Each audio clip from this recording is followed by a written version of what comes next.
attention when I come forward. I won't let you go. When she telling me to come forward, come for me. That's what she telling me to come forward. No one's attention when I come forward. I won't let her go. Yeah, yeah, yeah.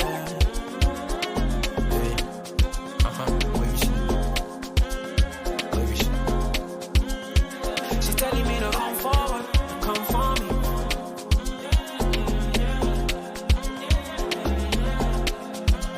See, I don't know why finally now I just spoke my mind. I know it's long since we spoke sometime, but this thing no play, I go change your mind. Just give me some time, really, please. Cause I don't have no time to waste. No more back and forth, just like Aaliyah. That's all I wanna do right now. Grab it up. So you know me gonna grab it up. Body to body, make a bend up on that reeling. Bad man, turn you over like a steering. Well, when me gonna grab it up. So you know me gonna grab it up. Body to body, make a bend up on that reeling. Bad man, turn you over like a steering. Well, she telling me to come forward, come for me. That's what she telling me to come for me. No hesitation when I come forward. I won't let you go. When she telling me to come forward, come for me. That's what she telling me to come forward. No hesitation when I come forward. I won't let her go. Yeah, yeah, yeah.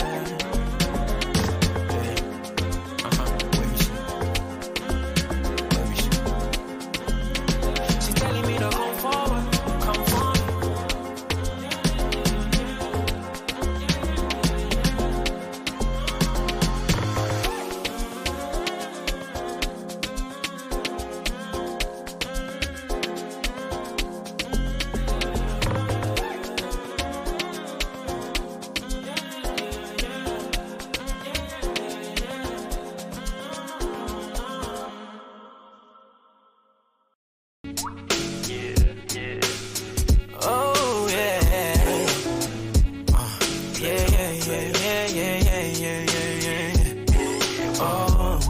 So fine, I really wanna make you mine.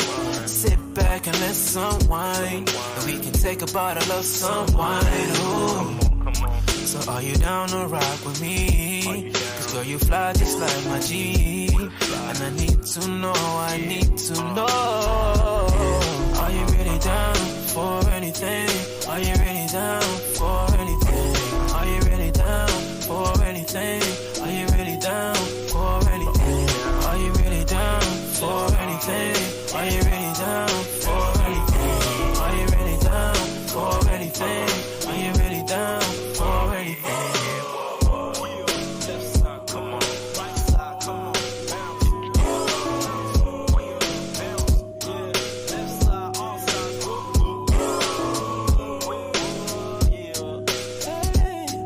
Play on, play on. Play on, play on.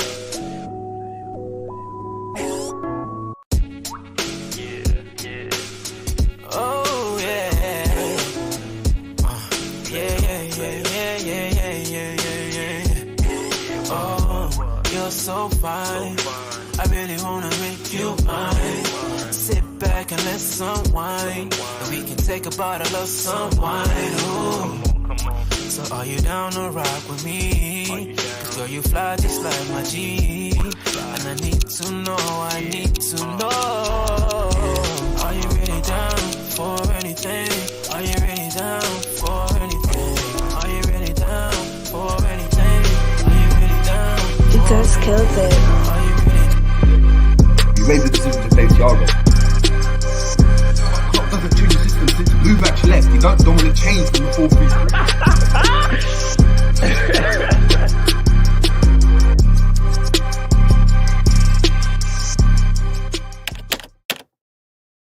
Whoa, yo, what's going on, people? We are back again with another tactics board. Yes, long awaited.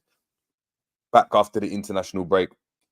There was obviously some delays in getting out to you guys, but it is here, people. Big up to everyone in the building. Make sure we are smashing a like upon entry. We always do that. That's all I ask from you, really. Smash a like, please. Share as well. If you like the content, you like what I'm providing you, please make sure to just share it. Share it on WhatsApp, Facebook, Twitter, wherever it is. Just share it with your friends and family. That would be much appreciated. And if you're new to the channel and you like the content, please just subscribe, man. Subscribing does help the channel grow, of course, but the likes are appreciated as well. And listen, we got a decent amount to chop up, man. Decent amount. I've done a decent amount of studying for this show, and I love the tactics board because it allows me to get into my nerd bag. Do you know what I mean? As I like to call it. But big up to everyone in the building. Big up to Minerals. We've got Endsman in the building, and we've got many more. So make sure we are smashing the like. Thank you for everyone that joined me, myself, Mo, and Perchy on midday views, #ball talk on this channel. That's going to be something that's going to be every single week at Tuesday, 1 p.m. But speaking of, shows and all of that, I did promise you guys that there would from now on be a schedule, and lo and behold, I've actually got the schedule ready here, ready to obviously show you guys, so you guys can screenshot it. Let me just remove the banner as well. You guys can screenshot, you guys can know it and be up to date with when and what is popping off on the channel. Now, of course, there will be some flexibility in these, but you can be rest assured that these shows will still commence 90% of the time. I put that as a background. I really want to do that. I need to add it as an overlay. 2 seconds. Yeah, let me add it here. Just gonna pop it over onto the screen so you guys can see it. Take a screenshot or whatnot, and you guys can stay up to date and know what's going on the channel. So amazing. So you can see that is our schedule here. The shows that are covered in purple. So as you can see, we are going to have 5 shows a week from this week. So you've already had 2 with myself. You're gonna have a third one. 4 and 5 for the games on the weekend as well, but it will be 5 shows a week. So we are going bigger and better, much more structured as well. Hour-long shows. You can see here on Mondays we will be having the tactics board. Yes, today is a Tuesday and we're doing the tactics board, but from now on Mondays will be assigned for the tactics board. There will be an hour, so very jam-packed. It's going to be very informative. My favorite show, as I know it is for a lot of you guys. As you can see, Mondays 4 p.m. is the tactics board. The ones in purple are live shows. The greens are pre-records. On Tuesday, we have Ball Talk with myself and Perchy.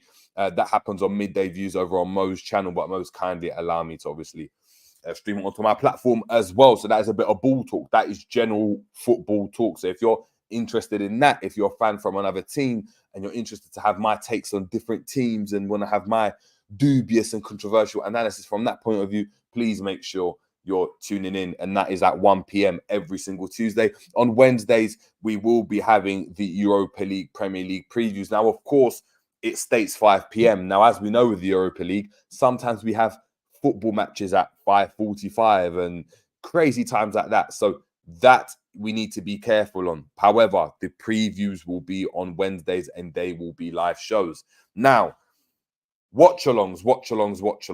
We wanted to do watch-alongs, of course, and I want to do watch-alongs. However, getting the watch-alongs and doing the watch-alongs, we need you guys pushing the watch-alongs more than they have been. And yes, albeit myself and G haven't been as consistent as we have been. We've got a lot of stuff going on in the background, work, kids, all of that type of stuff.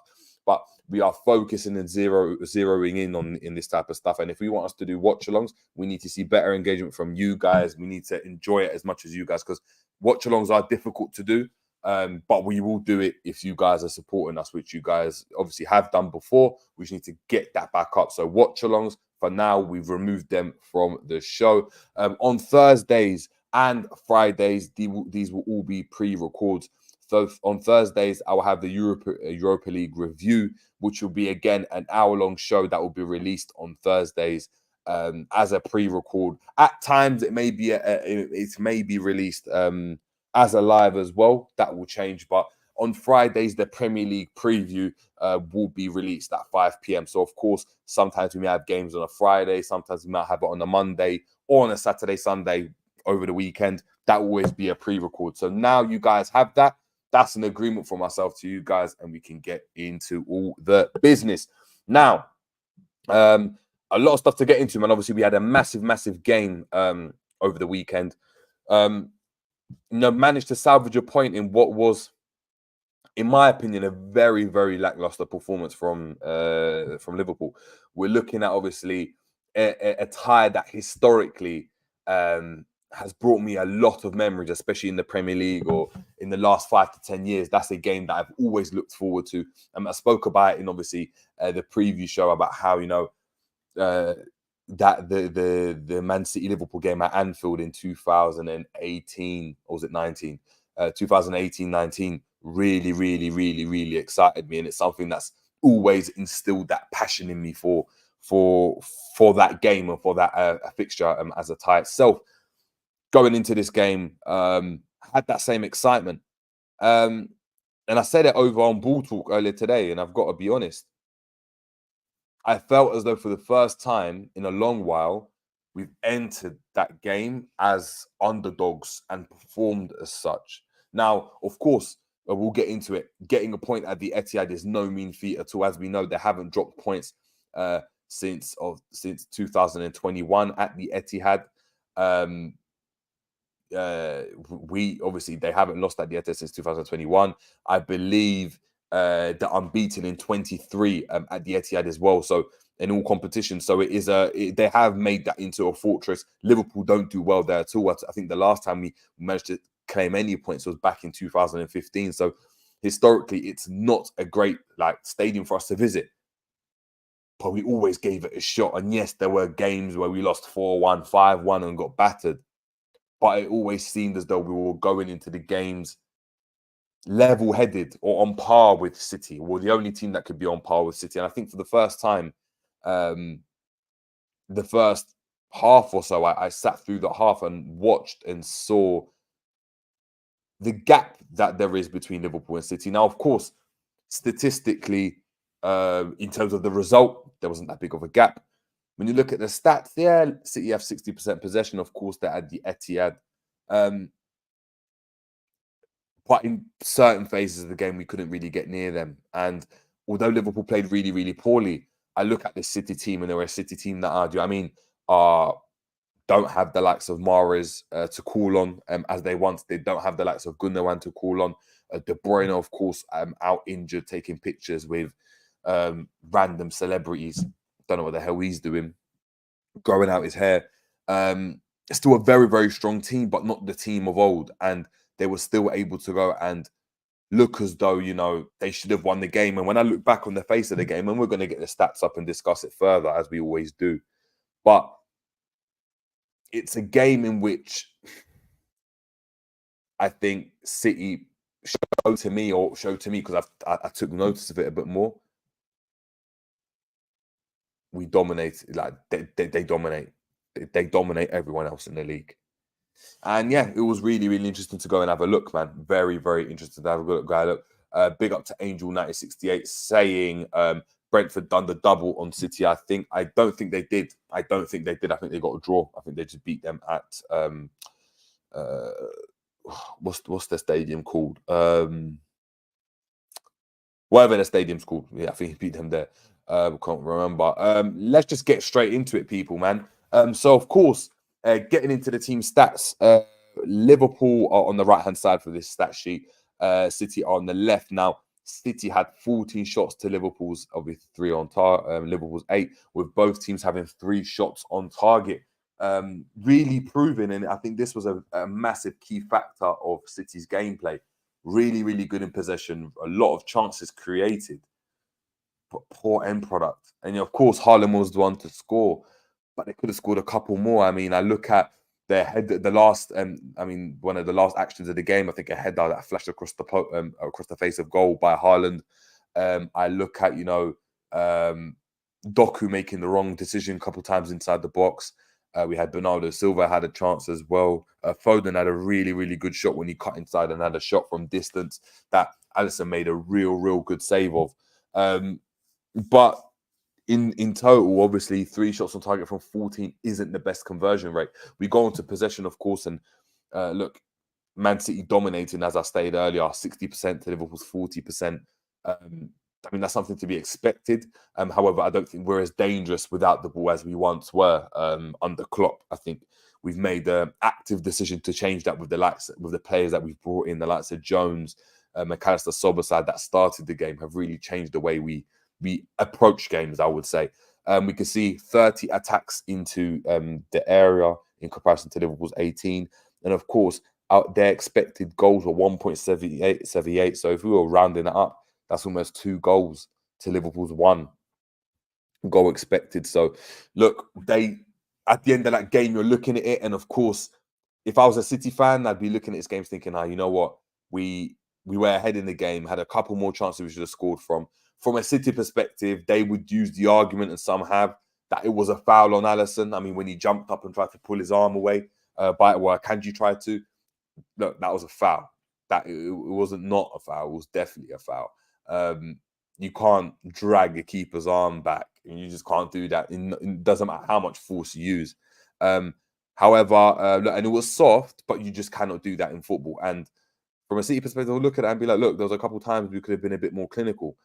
From a Liverpool perspective, though, even though it was a lacklustre performance, getting a point at the Etihad is really, really important because it suggests that Liverpool are closer to this version of City than they necessarily would have been last year, which obviously can suggest and signify a downturn in performance from City, not as good as last year, but it might also suggest that Liverpool are getting better, and I think it's a mixture of the two.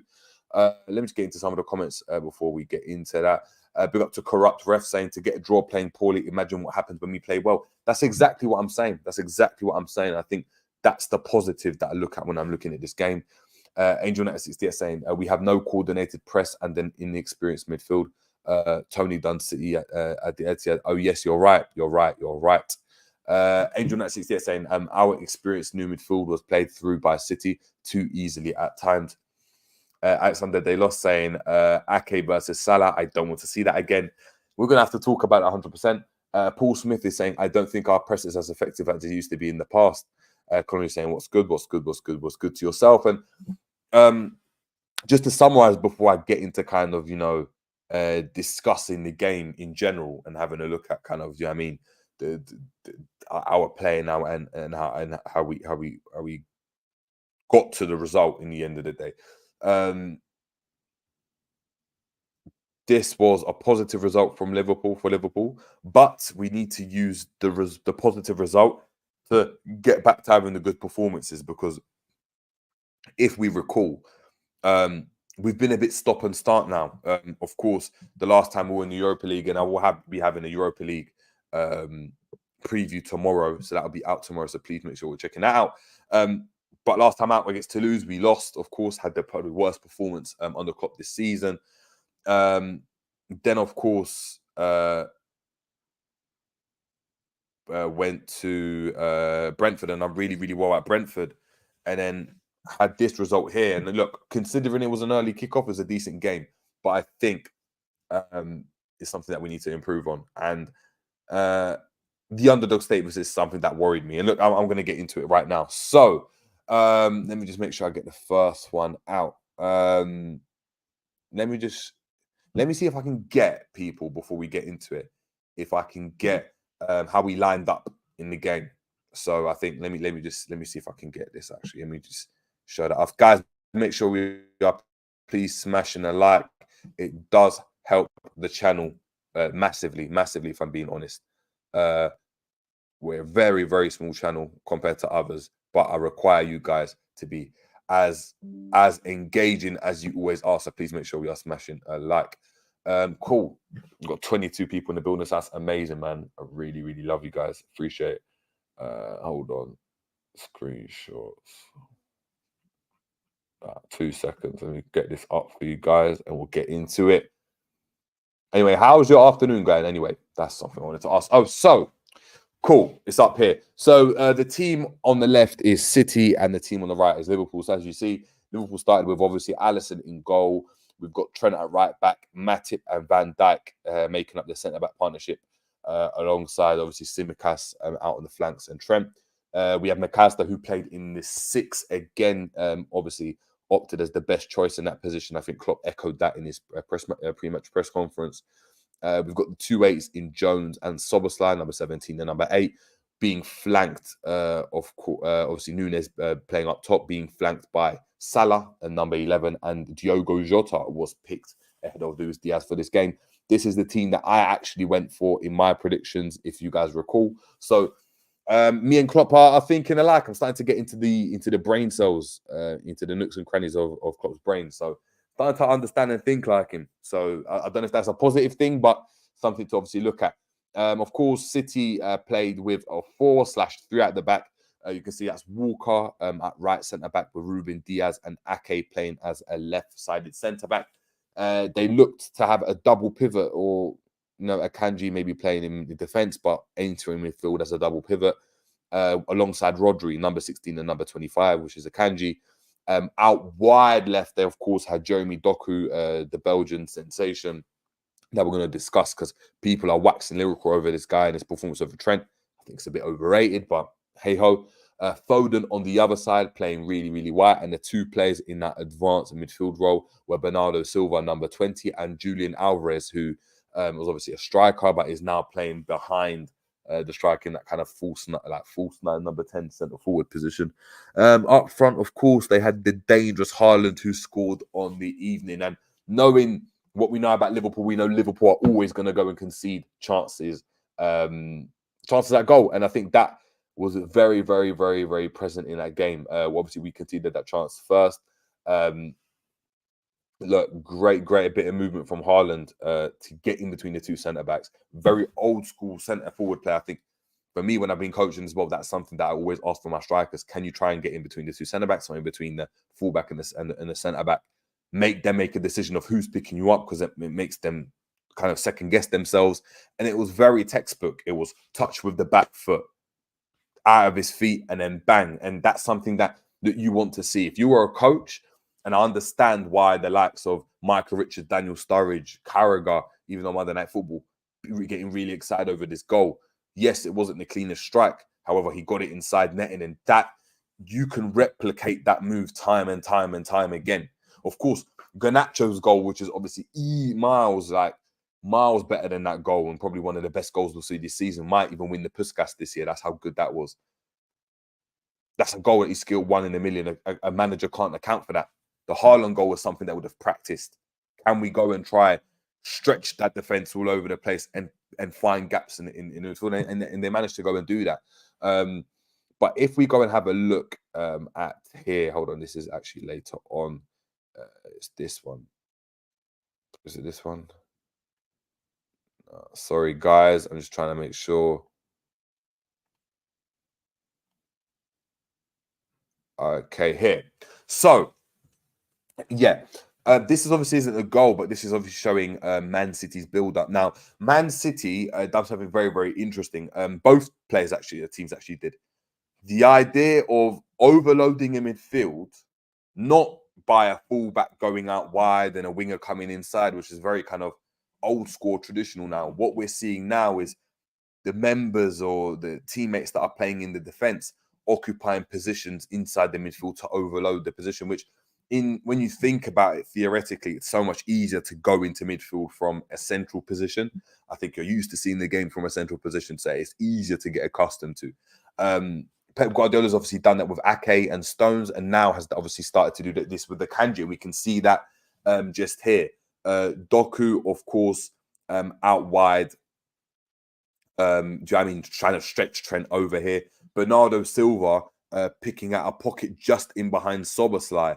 And Szoboszlai, of course, is trying to go and press the player on the ball. And you can see how the overload's working already, because you've now got two players in the likes of Bernardo Silva, who's highlighted, and Alvarez, who's the player in the blue, if you're watching on the small screen, just in between the likes of Curtis Jones and Van Dijk, in the kind of centre of the pitch, just in a semicircle. They are behind all of our midfield.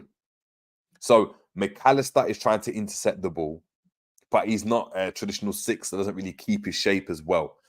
Van Dijk is stuck right now because he's looking, of course, Matip's looking at the ball, so Haaland could be making a run in behind it, but Van Dijk's got to cover that. Tsimikas is still out wide as a traditional fullback would be. No blame on him. But you have the likes of Alvarez now and Bernardo Silva, who have picked up positions just in behind the midfield. Now, that causes a lot of problems, because when you have an overload with Akanji, as you can see, coming into midfield there, and Rodri being really, really deep, We see Szoboszlai trying to press Rodri because Nunes would have been pressing one of the centre-backs. Akanji pops into the midfield now. Now, McAllister had a decision. Do I go and press Akanji or do I let him to come forward? He's gone to press. You can see that goal gets popped into Silva, and that's what happens in this game. Really, really, really obviously good from there.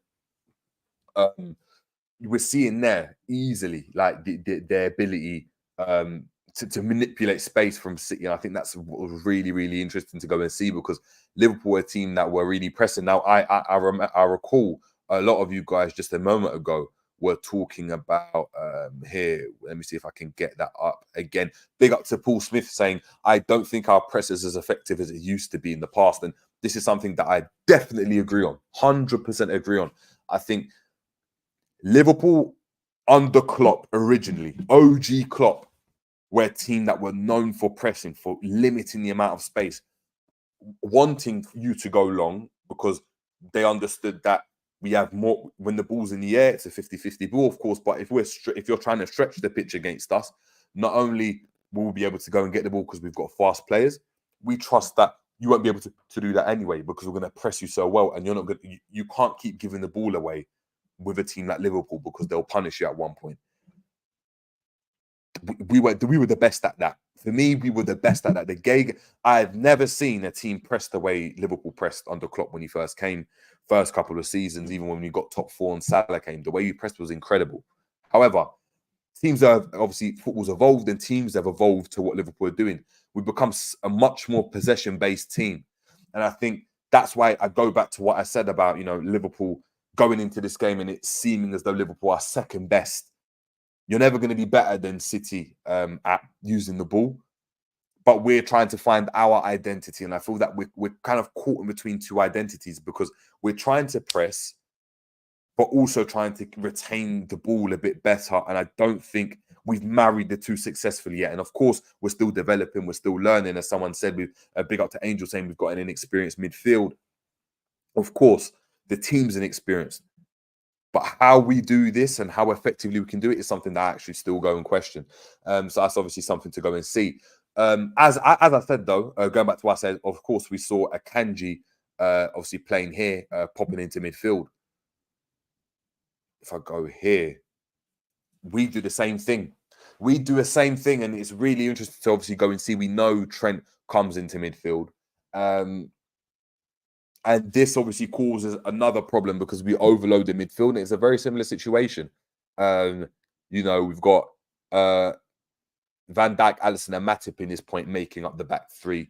It would have been Walker, Diaz, and Ake that would have made up the back three in that other shot for City.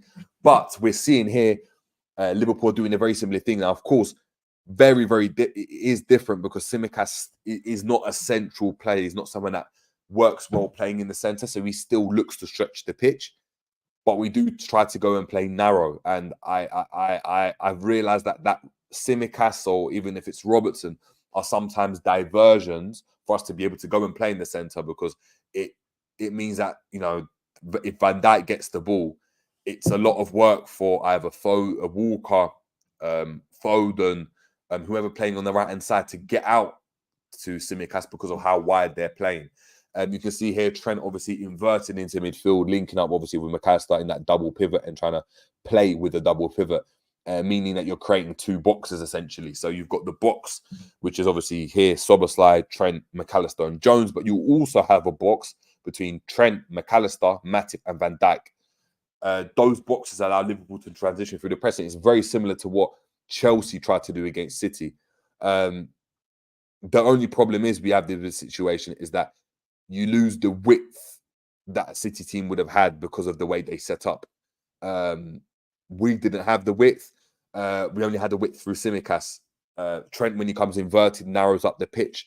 Haaland wasn't really looking to press in his position. So Trent trying to pick up positions. Matip trying to find the likes of Szoboszlai and Trent as well. Is obviously evident, as we can see here. But I don't think we used the ball as well as we could. And I think this was actually due to the fact that Bernardo Silva was getting a lot of joy. Getting a lot of joy in those pockets. Trent having to make a decision. Do I press Bernardo Silva or do I give him space? Bernardo Silva really, really coming inside, and almost Trent said it in his pre-press match conference, and I actually did agree with him, doing the man marking job on Trent just to unsettle him and make sure and feel as though, he's got no time on the ball. Really forcing him to go and play out wide. And you saw when we did this, the way they set up, it's like they countered our box, which is obviously the higher box. So Szoboszlai, Trent, McAllister, and Jones with their own box. And their own box was Bernardo Silva at times when he pressed high, Doku, Haaland, and Alvarez.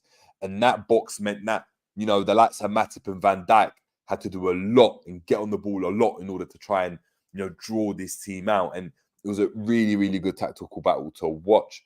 Just going to get into some of the comments, because I know the comments are flying. I need to make sure that you guys are here.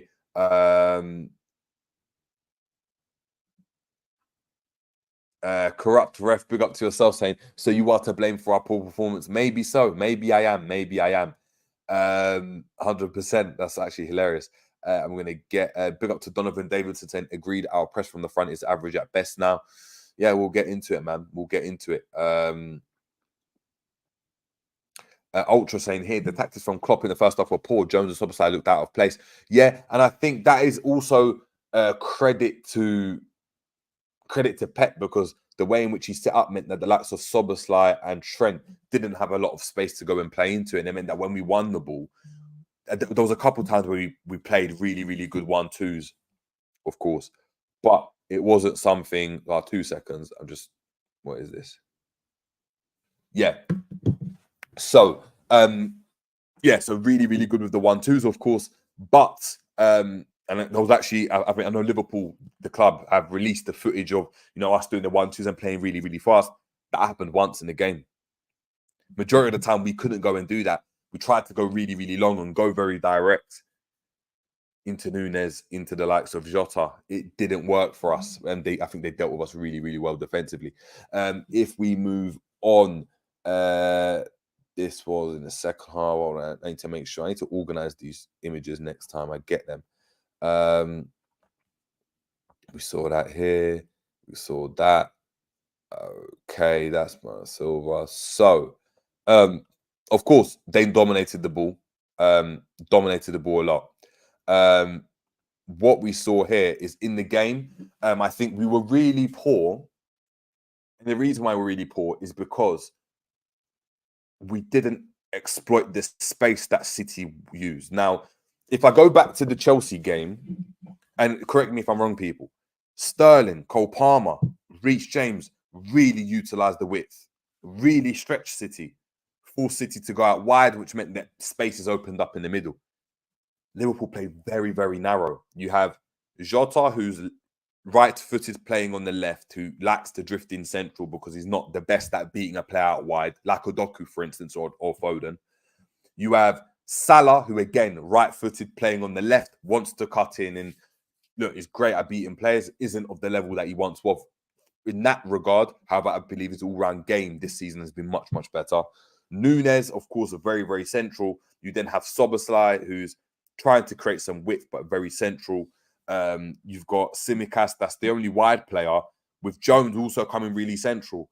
It meant that the pitch was really congested. The pitch was really, really congested, and it's like we played into City's hands. And it's actually ironic because I look at City, and City are a team that, decided to go with Alvarez in the midfield. I thought, and as I said in my preview, I thought they actually would have gone with a midfielder, maybe Núñez, maybe Foden playing in midfield, maybe Bernardo Silva playing in midfield, and Grealish playing out wide and trying to overload the midfield that way, knowing that they can dominate the ball that way. They dominated us, but in a much more direct way, and I think it almost unsettled Liverpool, and I don't think we were expecting it. What happened in the second half, of course, and obviously we were 1-0 down, goal from Haaland, a couple of chances that obviously came in, and look, I'll get into the nooks and crannies of the game after, but I really want to focus in the next half an hour or so on kind of the game before I get into your comments. And guys, make sure we are smashing a like. Hopefully, you guys are understanding what I'm saying. I'm trying to be as coherent and as concise as possible. Any feedback is good from the community, so appreciate it. So we're moving on. Of course, we spoke about that here. So what we saw here, was when we looked at obviously Liverpool's press. Now, what Liverpool tried to go and do, and this happened in the second half, is they realised that Bernardo Silva was getting a lot of joy because by Bernardo Silva almost doing a man marking job on Trent and forcing him to go out wide, which he discussed in his press conference. I remember he played in the first half, played a really, really nice ball into Trent. Literally played like old school Trent, really, really wide. It meant that when Bernardo Silva made the move into the middle, Trent didn't know whether to track him or to keep his position. Now, in the first half, I don't think he tracked Bernardo Silva, which meant when Bernardo Silva got the ball, he's dribbling and can pop it off into Doku. But 5 yards higher up the pitch, inside our box or higher to our box, where it will cause a lot of problems. Matip, Szoboszlai really, really struggled down that side, getting out on that side. What we're seeing here, of course, is in the second half, we kind of changed the way in which we done things. And I think that's something to give Klopp credit for. I think this season in general, I think he's made a lot of important decisions and tactical decisions that have changed games. And very, very slight, but you can see it here on Trent. Trent really pressing up on Bernardo Silva, realizing that that pirouette that happened in the first half, where he spanned Salah and then drove through the midfield, can't happen. It just cannot happen. That cannot happen. So understanding that, look, Salah, of course, when we're pressing Walker and they're in possession of the ball, we've obviously got players all over the pitch to go and just box them in that box. And you can see here, it's a 4 or 5 in that shot of City players. So you've got Walker, you've got Alvarez, who's trying to run off, and McAllister's really pressing him because he was the DM in that game. Of course, Alvarez playing in the 10. You've got Bernardo Silva, number 20. You've got Rodri, that's really, really deep. You've got Ruben Diaz in the corner of the pitch against our 6. So you've got 1, 2, 3, which is obviously Jota, Nunes, Szoboszlai, Salah, Trent, who else? Tsimikas. A lot of players in that position there. Jones as well. Pressing, which meant that we narrowed the pitch up defensively as well. And what we started to do is not allow Bernardo Silva to get into the game. And I think it became a much more level game in the second half. If we go and move it further along, of course, we started to press here. Again, another example. Hold on. It's this one. Yes, another example, of course, of what Liverpool started to do is realizing Bernardo Silva really started to also affecting that game in the first half. I think he's a brilliant player. We started to be much more aggressive with Bernardo Silva. So in moments where Bernardo Silva would either turn or get in positions to turn, the likes of Matip would really press up on him tight. Now, of course, it exposes a gap in behind Matip, where you can see there, Haaland making a great run, has actually beaten Van Dijk for a run there. If Bernardo Silva plays that through Matip's legs, for instance, it's a bang on goal. It's a bang on goal, people, 100%. But we managed to deal with it really well. Matip had a really good game from that perspective.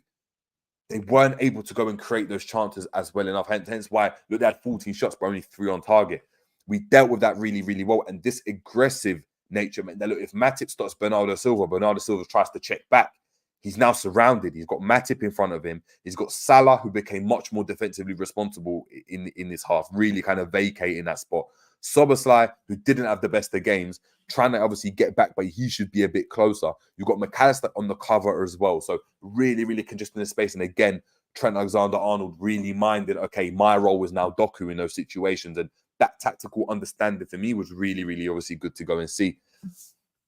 What that in turn did, and this is what happened, in my opinion, is we decided to obviously start to stretch the pitch.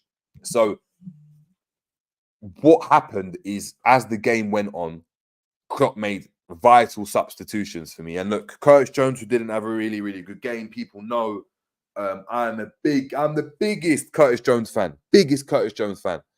Had a shocking game, in a really poor game. Couldn't really get on the ball. When he didn't really have the confidence to pull off any of the passes. I don't think our midfield was great at all, to be fair. If McAllister was our best midfielder that day, then that says a lot about kind of our performance in that role. But the substitution and bringing Gravenberch on and bringing Diaz on for Jota, as we said, two players that are a bit more expansive in comparison to Jones and Jota that want to come to the ball, meant that the space started to open up in the game. You had Nunes now that didn't have to really be a focal point because Diaz will try and get it and then run. We can see there with Diaz doing that. I think Diaz and Gravenberch's are really intelligent because he's starting to understand, okay, I can play off Diaz. So Diaz gets the ball, drives inside, and Gravenberch makes the overlapping run. And we start to stretch the pitch now that having the likes of Szoboszlai, Gravenberch, Diaz, Nunes, and Salah are all players that stretch the pitch with their running or can do. Very, very hard runners. And they epitomize what a Klopp team's like. And I think we moved away from this possession style that we try to play. And what I mean by that is players that want to come to the ball. Of course, we have Nunes and Salah that originally like to go, use the space in behind. But we started to stretch the pitch a bit more. And when we were stretching the pitch a bit more, we actually started to get a bit of joy here. For the goal, if we remind ourselves of the goal, our equalising goal, Gravenberch, great run from Gravenberch to take Bernardo Silva away from Salah and from that area where Trent actually got into and got the shot off. So again, really, really good to see. I think Diaz a couple of times when he came on, his pace, his ability to stretch the pitch in a game like that was really, really good because ultimately it got us into those positions. Now, there was a one time I remember Diaz cut him inside and tried to play a ball into Salah, which if he had pulled it off, Salah might have been in there, 2-on-1 or inside their box. It would have been a great attack. Couldn't pull off the pass. And again, we were really poor on the ball. But that stretching, that running means that it kind of leveled out the playing field. And what it did, in my opinion, is it forced City to have to play a very, very similar game. So we see here, we're now stretching and they're doing the same thing. You can see here with obviously the likes of Haaland, Foden, Doku, players that usually, or a team that usually likes players coming to the ball. Would have been a Haaland checking back to set it back to Alvarez. Would have been a Foden trying to check back. They really tried to go and exploit the high line that Liverpool go and play and really stretch us. And you can see here, we lost the ball here. We've got obviously Doku that's really pulled out wide, really giving Matip a conundrum. Do I join in? Do I pull up onto Doku or do I come inside and try to watch what Haaland and the movement of Haaland, because Van Dijk might get done. You've got Trent really, really sprinting back, but that's what will happen in those situations, especially when we're on the ball, man. Moving on, let me just get into the comments because I know I'm getting in deep right now, so I need to go and see what's going on.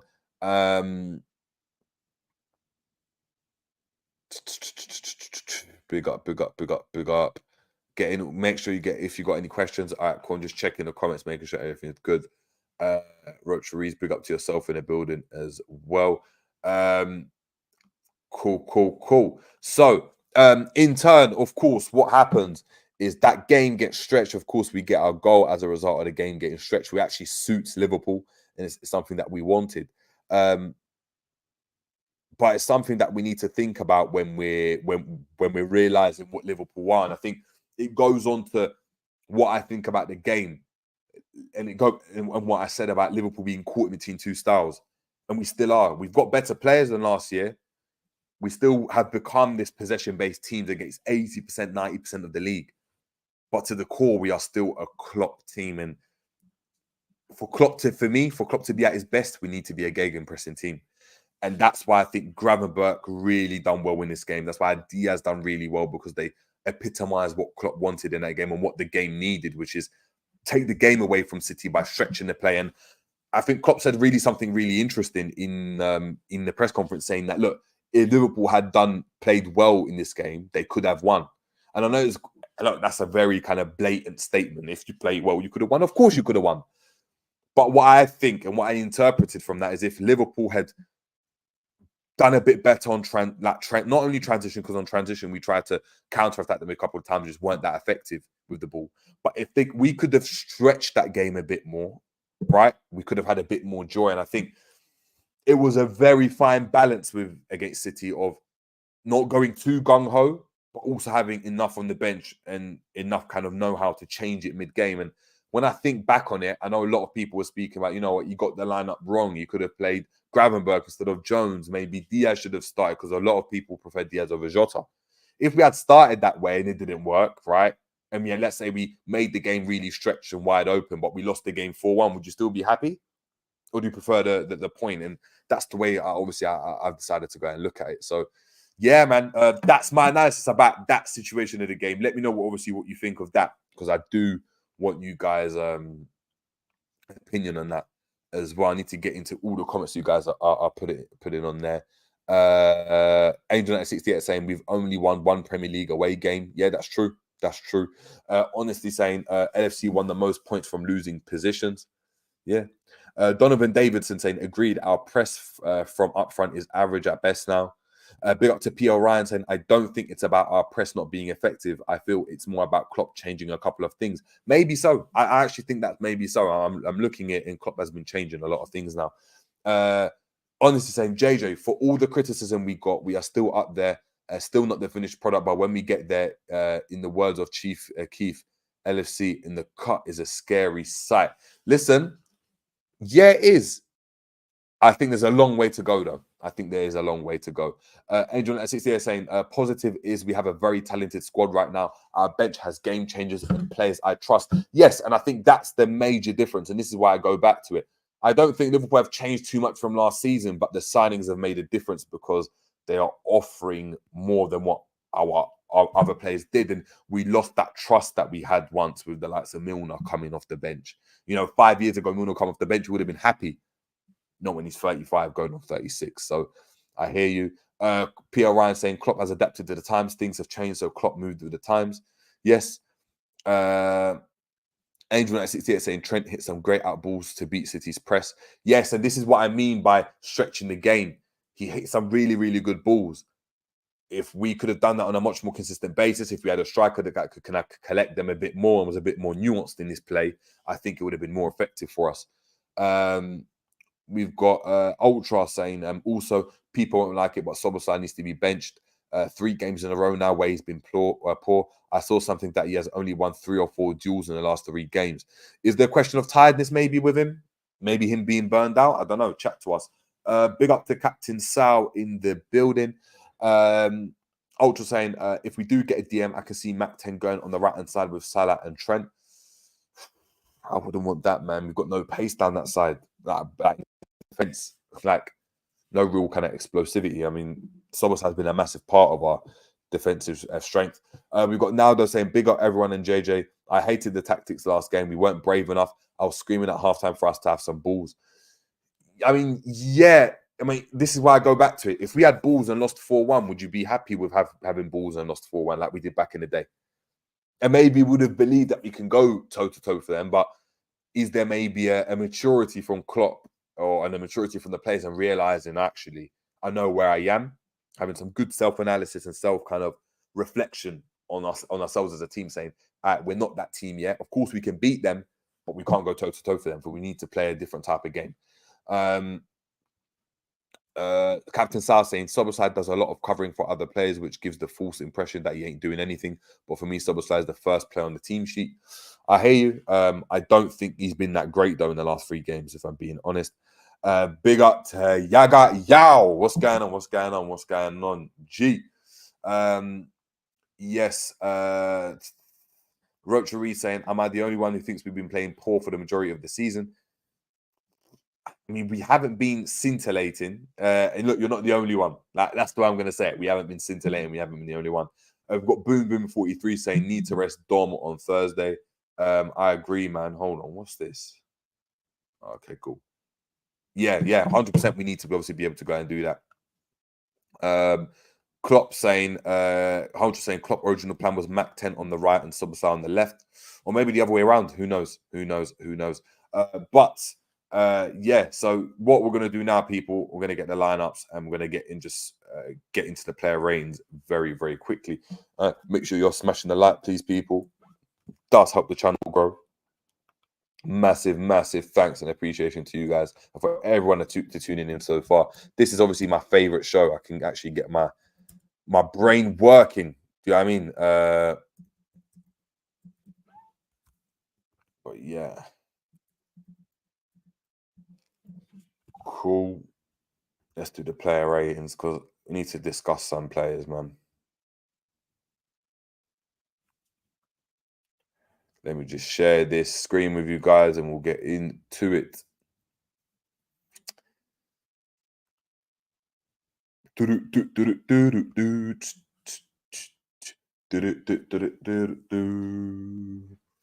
So, cool. As we can see, we've got Alisson in goal. Now, Alisson.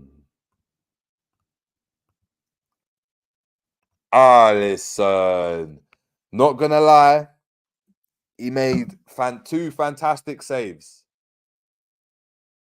The Foden save, a really, really good save. That was getting bottom corner. A great shot from Foden. And obviously, that last-ditch kind of baloney save where, I don't know if it was Haaland shot it and you got low and blocked off. And we actually ended up scoring from that play. Now, very, very important save. However, Alisson, I've spoken about his distribution before. I'm not confident with him in the ball at all.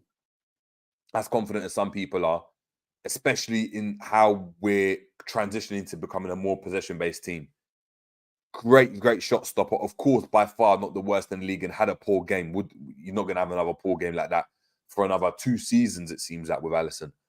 But it was a terrible game and a massive game. Maybe he was jet lagged. I'm going to give him a 3, man. I'm going to give the guy a 3 out of 10. I think he was the worst, if not, well, one of the worst, if not the worst player on the pitch. I know you guys are saying 4. I'm saying 3. I'm not going to lie, man. 3. That was poor. That was poor, man. Really, really poor. Alisson 5. Say only reason he escapes it is because the save he made to Leah scoring the equaliser. Yeah, but for me, that's dependent on the team. That's a great. I don't know. I'm giving him a 3. At right back with Trent.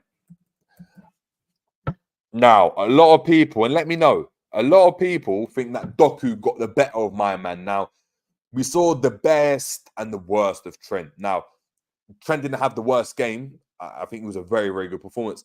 But that action with him and how he allowed Ake to cut inside him really, really easy and leave the ball up to Szoboszlai, he needs to have a bit of I don't know, a bit of more oomph about him, man. And sometimes he does, at times he doesn't. I don't know whether it's because he's. Hold on, what did I drop? Sorry, I don't know whether he's going. It's because he's playing in midfield. I don't know. I don't know if it's because he's playing in midfield for England and then comes to play a right back and he's just sulking. But for me, poor from him. However, great balls and a great goal to obviously get us there. So I'm definitely going to give him an 8 out of 10 for me. I think it was an 8. And I agree with some of you guys there. Matip. Now, hold on, sorry. Now, with Matip, I'm actually going to get Virgil van Dijk's face up here as well. Because I actually feel as though Matip played better than Van Dijk. For me, Van Dijk should have seen. Remember, Haaland checked his shoulder, looked to his right to check if Virgil van Dijk was there and actually got the better of him. Apart from that, I think Matip done as well as he could have against he's done as well as he could have against a really, really fast Doku who didn't really cause a foul. I'll probably give him like a 7.5. I'll probably give him a 7.5 because, look, to only concede 1 goal and it not be your fault is quite decent, especially with Trent inverting and Szoboszlai not having a great game and Salah being quite high. So I'm going to give him 7.5. With Van Dijk, I'm going to probably give him a 7. I think it was just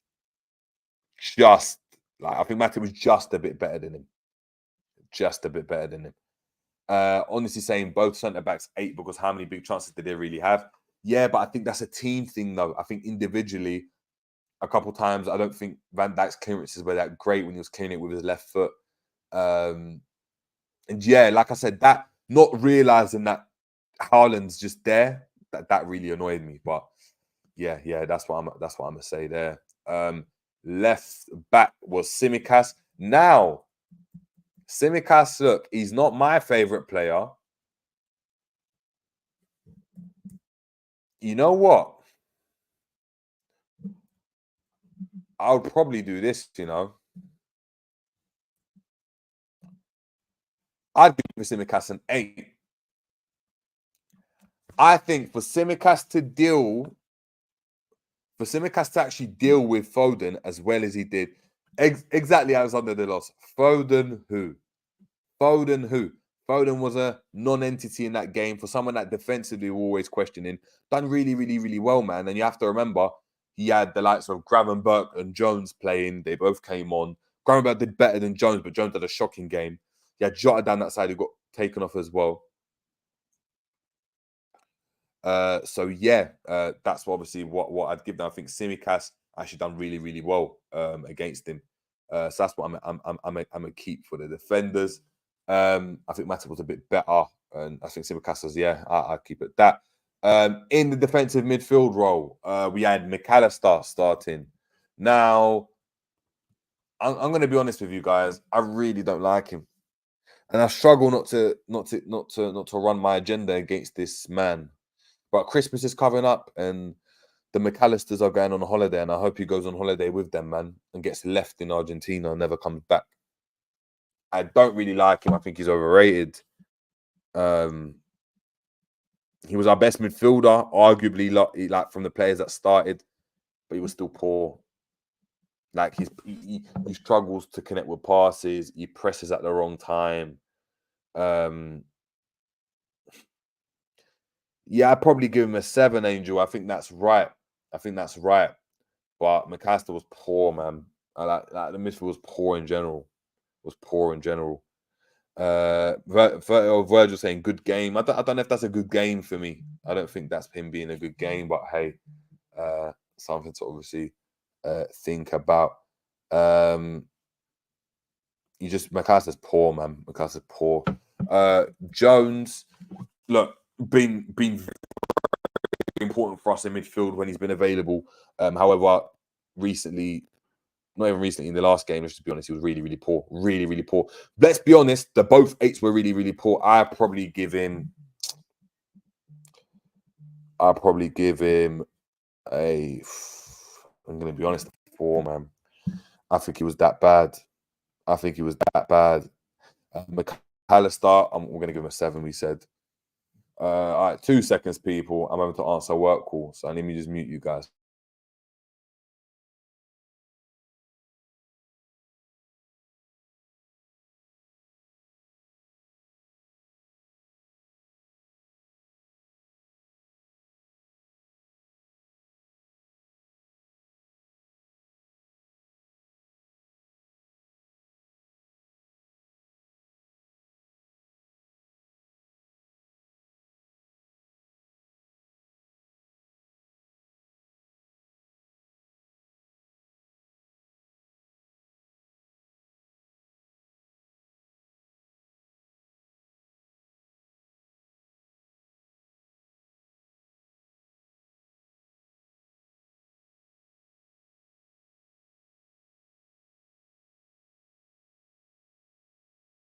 Apologies, people. So, of course, we've got Jones. I think it was a 4. I think it was that bad.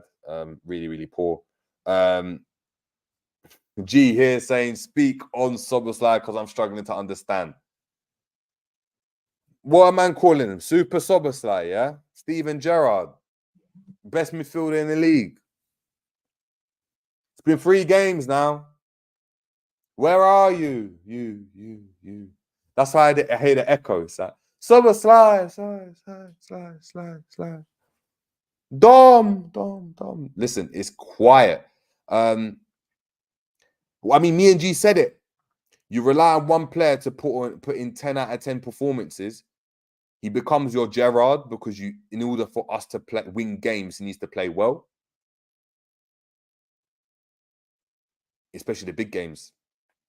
He doesn't play well, and look, that whole right-hand side looks a bit disjointed. The midfield looks disjointed. I'm going to give him a 4.5. I think he's not the player that he is for Hungary. He's not the player that he is He's not the player that he's hungry. He's not the player that he was for Red Bull Leipzig. He's not the player that he even was beforehand. But when you're just running around and pressing and showing like your athleticism a lot, if that wanes and that doesn't work, then where's the ability? Now, of course, he's got the ability. But when Liverpool are being really, really direct and they require him to drive with the ball like Gravenberch did coming on and to stretch the game, he couldn't do that. And I don't know what it is, man. I don't know what it is.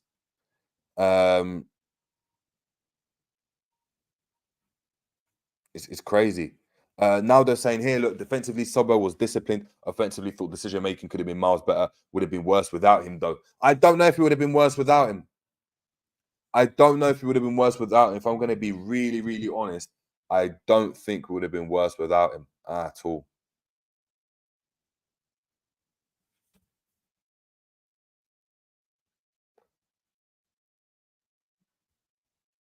Oh, sorry, work is just...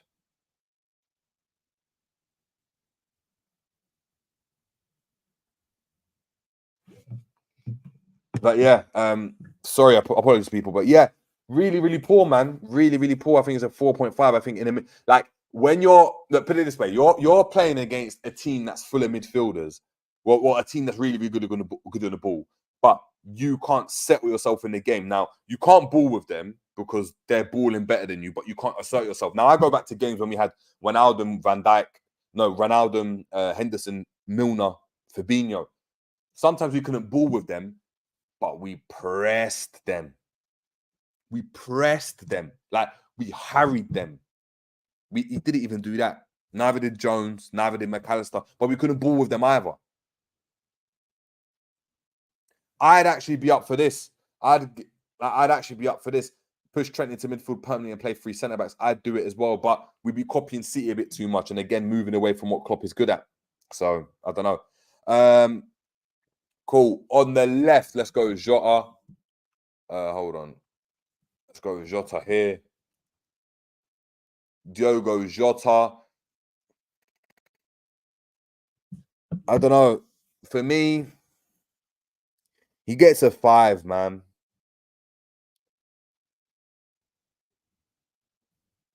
I think he goes. I think he gets a 5. I think he was decent. Alexander Delos saying 2. 4. Maybe I'm at 3, you know. Maybe it has to be a 3. Maybe I'm being a bit too nice. I think he gets a 3, man. No, I agree with you guys. 3 is calm. 3 is calm. Again, I just don't think he went really well. As discussed, I think he narrowed the pitch up a lot. And then when it comes to just retaining the ball, this brother, man, sometimes, I don't know, man. I don't know. I really don't know what country he was playing in. Out wide with Salah, I'm going to give him a 5 because he got an assist. But he was poor as well, man. He was poor. He was poor. GTV saying the whole front line was dead, but I don't blame them for it because midfield wasn't connecting well enough to supply them. I agree. I actually agree with that. Really, really, really poor. Really poor. They're saying 4 here. We've got 3 for Alexander Delos. Yeah, I'll give him. Are we saying what? 4 and 5 for Salah? 4 and 3 for Salah. We saying this on the same as Jota. I say for the assist he gets a 5. Alexander Delos saying his first touch, boy. Ake had his number. He did. I'm not debating that at all. I'm not debating that at all. What's this?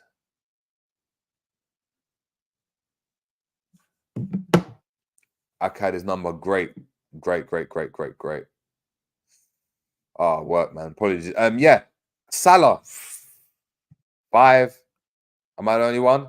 Look, Ake had his number. All right, look, maybe give him a 4.5 then. How about that? I'll give him a 4.5 because Ake had his number. And I think this is the thing with Salah is anytime he comes up against like an intelligent, strong centre back, fullback, he always struggles. It's been that with what's his name, Rudiger, flipping Tyreek Mitchell, and flipping Ake and Akanji and Vardy or whoever it is, just them bully bulldozing fullbacks on the stronger ones. And then look, Nunes as well. I'll give him a 4, man. I think his running was better, but he didn't get the assist like Salah did. And look, when I look at this team, Like, if this is the case, these players are the players that are playing the best, and you've got 1, 2, 3, 4, 5. You only got five players out of the 11, so almost half the team are doing all right, and the rest are dead. Come on, we've got a problem, man.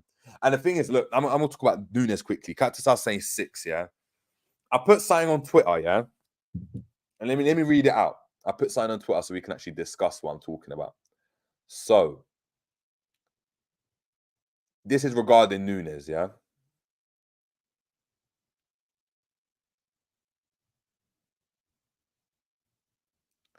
Let me get it up. So it's an analysis of Nunes. I'm going to give pros and cons, and I want you guys to let me know. I'm going to start with the pros and then the cons.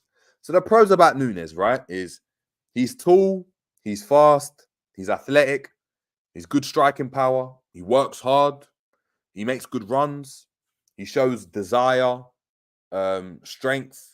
He plays on the edge. That kind of Salah, like Suarez type of playing on the edge always. I mean, he got a red card last season, if we remember. Mouthing off to Pep at the end of the game. And then the cons for me with Darwin. Low IQ, poor touch, not a great passer, relaxed composure at times, plays on the edge but can obviously be emotional. His technique is poor and he needs space. Fowler spoke about this guy, yeah? Now, look, Nunes he's had a decent season, yeah? A decent season. But in the biggest games, he was never favoured, if we recall last year, even earlier this year. I think Chelsea didn't start the game. We decided to play Gakpo. We play Nunes. Now, Nunes was coming off the bench at first. You know, Newcastle goals, done really, really, really well. But can we rely on this guy to be the main man for us? Can we speak about, you know, Liverpool, can they win the league? You know, a lot of people talking about this draw enabling Liverpool to win the league. I mean, this is an indicator that Liverpool are in the title race. Now, it might be the case. I'm not going to say it is or isn't. Can Liverpool win a league with Darwin Nunes being our main striker, our main focal point? Because I think it's taken away from Salah. I think it takes away from other players.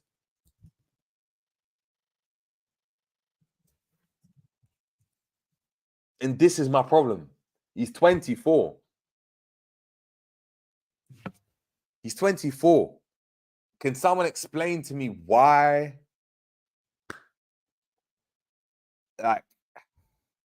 Like we've been used to having the likes of for years now. Sturridge, Nunes, Sturridge, Mane, Bobby have all played down the centre in recent years, and we've seen what they've done in these big games. No space, tight games, intricate bang from distance, lovely chip, nice little pass. Nunes, you know, a couple times he could have done a bit better with a touch, a bit better with a pass, a layoff. Could have got in behind. And I keep hearing pace as being like his biggest threat.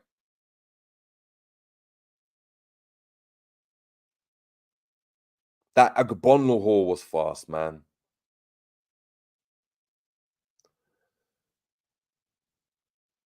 And look, it will be interesting to see. I think, I don't know, man. Big up. Let me see what Honesty's got to say. I love his take saying poor touch. He gets a better touch than Mo, then more. And if Salah is really done that, it needs to rise up no matter who he plays. We didn't say the name the same when Messi played with Dembele and Griezmann. We did. Salah's been getting goals and assists. That's the difference. Like I put it this way: if Liverpool had got rid of Nunes and got Tony,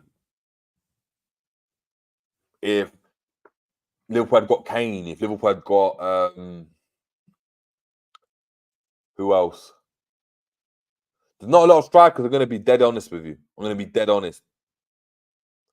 But that's the problem, and I think that disjoints a lot of Liverpool's midfield, because in years gone past, what we would have seen, right, is Bobby Firmino dropping into this role, right? Allowing Salah to get in beyond, allowing Trent to get in beyond here, even if it is Soboslai, and almost having this at times. If we remember, allowing Jota to play in his better position, because Jota would invert, Salah would invert.